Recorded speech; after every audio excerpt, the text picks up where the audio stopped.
Welcome to the Sister Street Show with Mary Nunnally and Sharon and I, a docu-series, interactive show, and virtual playground where we explore topics around entrepreneurship, online and in-person events, and the games that can be played with all of it. Follow a series or subscribe to the quest. Aloha and welcome back. It's Mary and Sharon with your Street Sisters on the Sister Street Show. Mary, bring us in. Hello and welcome back, everyone. I am still a little bit spacey, hence the outer space theme. But Sharon and I are so excited to have you joining us today. If you caught the last episode, we had a special guest, Shabade, talking about summits and the importance of summits to your business. Today, we're going to put Sharon on the hot seat and take a deeper dive into the value that summits provide to your business and some things that you can do to start thinking about whether or not a summit would be right for you. So, Sharon, let's hear your words of wisdom. All right. Well, words of fun, wisdom, thoughts, all of the above. Hope to share, though, some key strategies and some key questions on how summits might be beneficial to your business. Just to bring us back from Shabade's talk with us, the last episode, Shabade Jaglau Ramnath is the co-founder of Ohana Event Solutions. I am her partner. And her real zone of genius is the planning pieces, because that is one thing you need for your summit.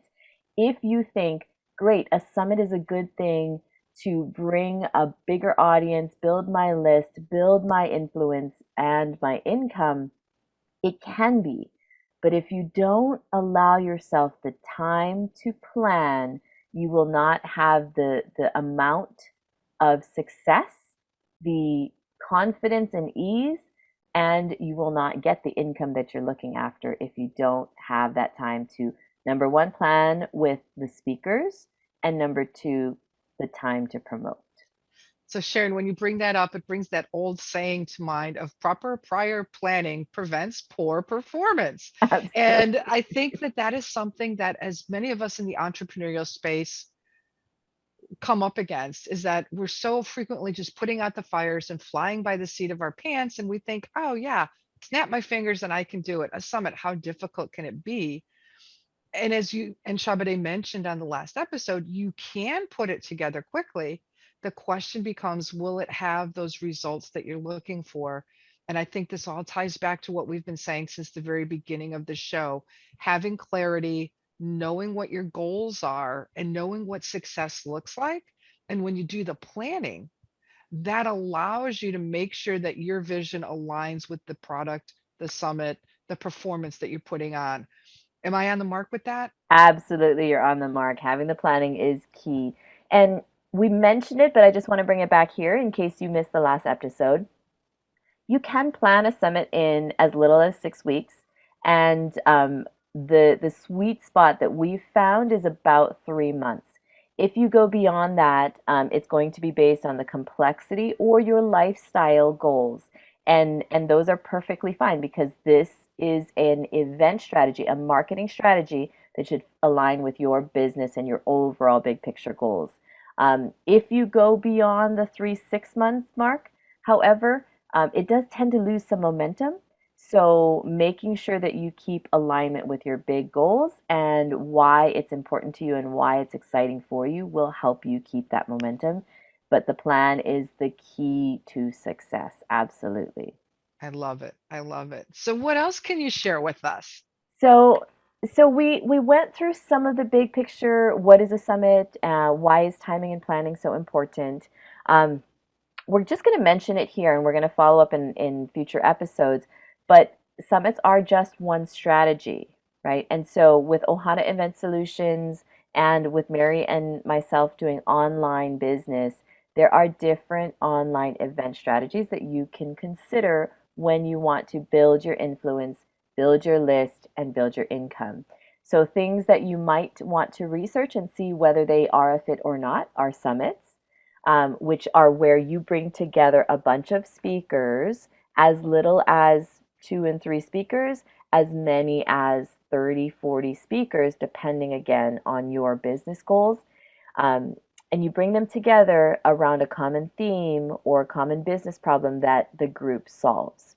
Other things that could work are challenges that build your business because it shows your expertise in solving the micro problem, the small win, and then build your business. Retreats are another online event format that are going to be more about engagement because you want to build community and you want to build loyalty, customer loyalty. Um, Workshops are going to be an extension of any of those where you're focused on solving a specific problem. A lot of the ones that are really popular now are the done with you or get it done workshops where you leave with something accomplished. We've heard of that from Kimberly's workshop that she's been doing, things like that. And you could also do giveaways, which is where you get the same group of speakers together that you do with your summit, but now they are passively, they're providing their courses, they're providing their free giveaways so that everyone can combine their lists. All of these things are going to be your marketing strategy as through events, through online events.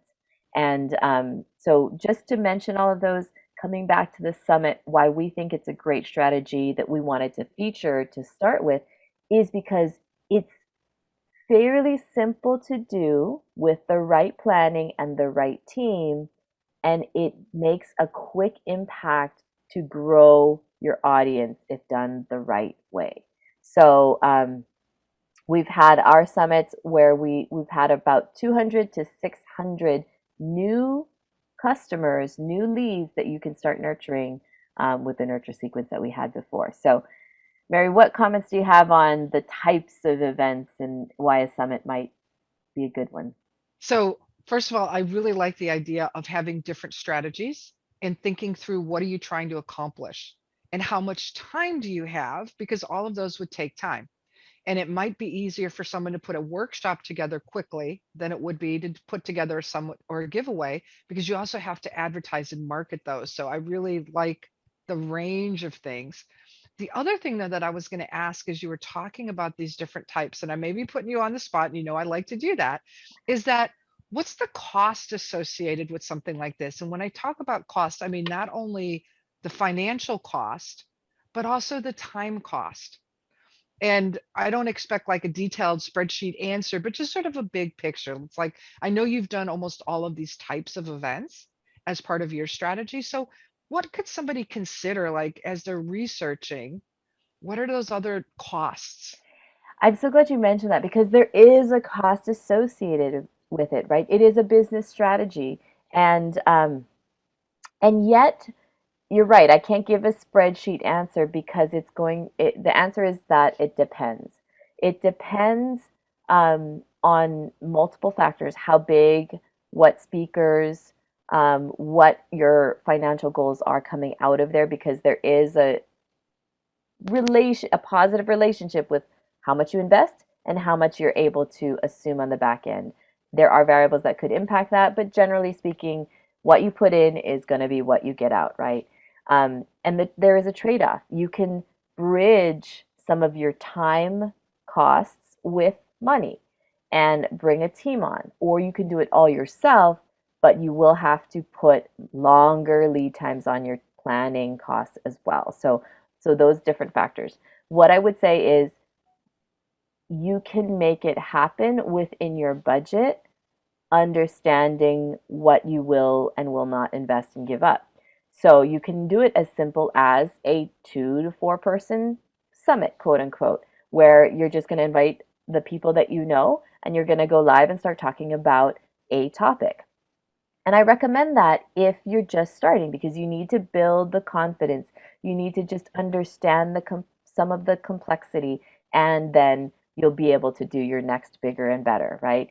And then it can get into the 10, 15, 20 thousands depending on how high quality you want your video editing to be, your branding to be. So all of the costs, having a graphic designer for your logos, having a web designer for your web pages, having a copywriter for your copywriting, having keynote speakers that you would pay for. So it can get pricey, but one of the strategies that we teach is how to fund your summit. And we typically work with people who are going to put on their first or probably under 10th summit. So their first or next summit because we like to nurture the experience and build the good habits of where summits really make sense in your business.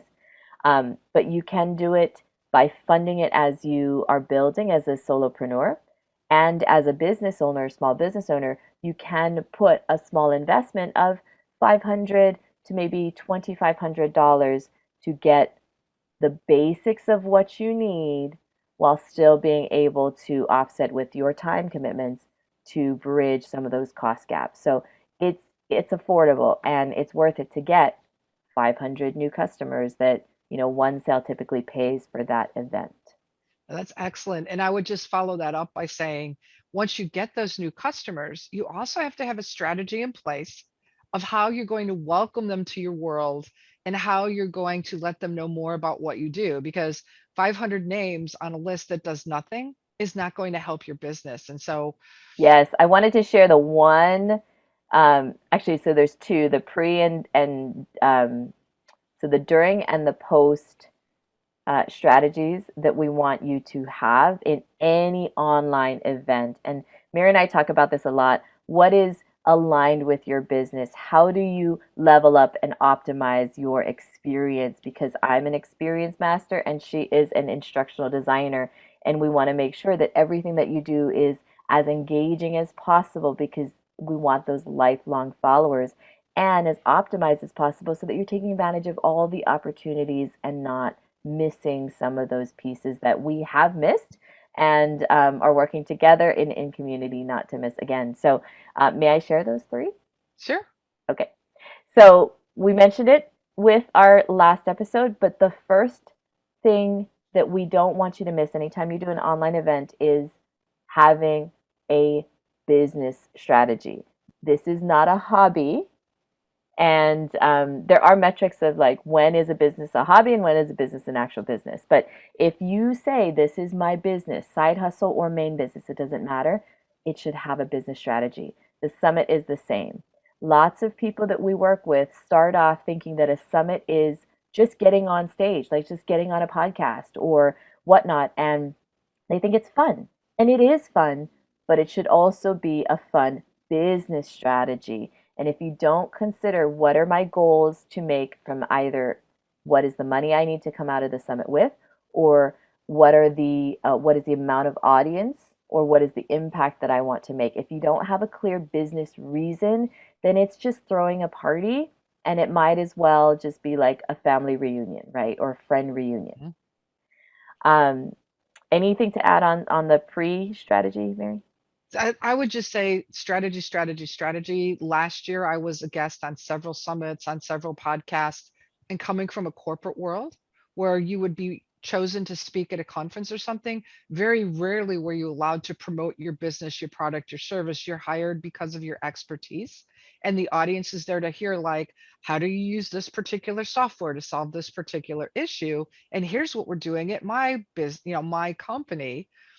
Moving into this virtual space, I never had a strategy. I'm just like, yeah, I just want to talk to people. And then folks like Sharon and my coach and others are like, well, how are you collecting their names? What are you doing with them? I'm like, well, I'm not. Should I? I'm just going out and talking. So learn from my mistakes. I'm still not there yet, but I'm improving. So really quickly, because we're almost out of time, what about that post summit strategy? Yes, well, I'm going to do the during and then the post. And yes, I'm trying to be as quick as possible because we want to keep this short and sweet for all of you. We know you're very busy. So the during event strategy on hosting a summit is to consider every journey. Specifically, the one that I don't want you to forget is the speaker journey. Because oftentimes, if you're a host on a summit, you want your audience, the people that are going to come and listen to your summit, but you forget that the speakers could be your ideal customers and definitely are potential partners. So make sure that their experience is easy, simple, and fun, just like you want yours to be and your audiences to be. And then the post event strategy, Mary kind of inferred it with the strategy piece, but a summit is a first date, and you must continue that relationship. Otherwise, it's like that kismet moment that you met someone on the subway and you know that they're just meant to be in your life, but then the doors close and you never see them again. If it's a summit that says, okay, you can't promote anything, that's great. do the lead magnet giveaway that we offered and say, hey, can I give a gift to your audience because it adds value to whoever's hosting the summit. And if it's yours, which it should be, then you're collecting all of those, but you still want to give your audience your experience, so your giveaway. And if they say, no, you can't give a giveaway, at the very least, do something where they remember your name. So have your slide with your name on it, or your email address, or your phone number, but leave them with a way to know who you are, and ideally leave them with your lead magnet so that you can create your nurture sequence. See why we did these episodes before this one? So that your business strategy is followed with your relationship building, nurturing experience. I love it. And so my ask to our audience, because we did say this is an interactive follow along, join us on the journey, is once you're watching this episode, drop us a comment and let us know what your strategy is or what your biggest concerns are about hosting a summit or a giveaway or a workshop. But we've spent the time talking about summits, but we want to know what your pain points are and where you're struggling. And who knows, you may be featured in one of our emails. Exactly. All right. We'll look forward to those comments. Which event are you going to choose?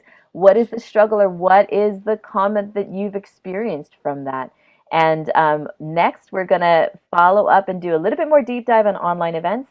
And stay tuned for the holidays because we have a fun planned event experience for you, to just build community, celebrate each other, and showcase some unique things along the way too.